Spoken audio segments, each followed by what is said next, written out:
का गुडू भे गलती ना नु अरे ही से पहचान दूसरा सुना है सैड सॉन्ग सुनै हो जौन हम सुनले ना हो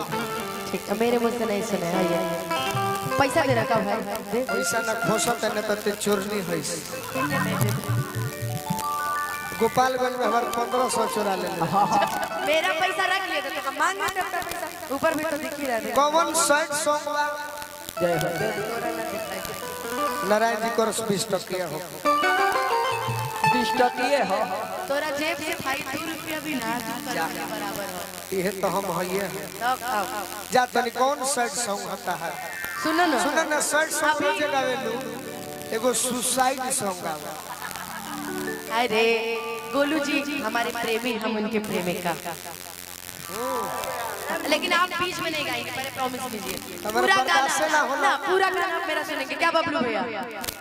हम सुना पर के हमारा बर्दाश्त हो तब फीलिंग दीजिएगा ना भैया रोइए गाइएगा लगे कि आपको परी जी धोखा दे देंगे ऐसा कुछ फीलिंग हम रोए ना है हंसे वाला रोआवे वाला है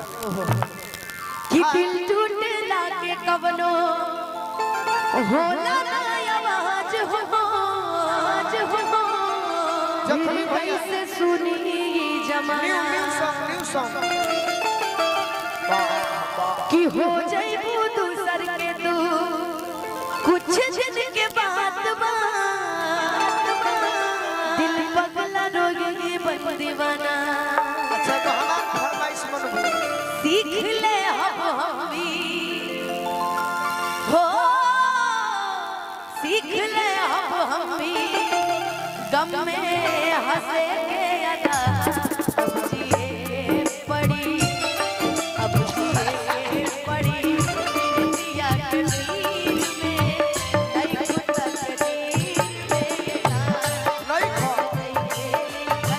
बात के लकीर में अच्छा तू खेसारी लाल जी के फैन हो माने लोग जय हो खेसारी लाल जी के हमार भैया एगो बड़ा गीत निमन लिखल रहल हल चलवा सोया के साथ अपना गावा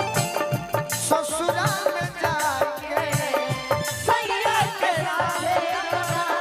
ससुराल जाके धोती होलू लोभ सब डब से नहा के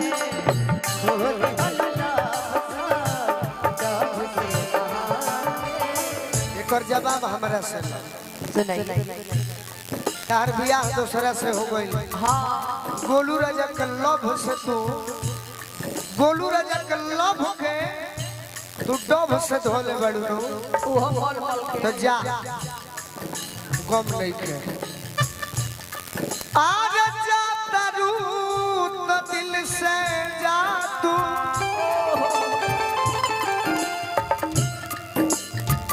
जा तारू तो दिल से जा तू हमके भुलाई के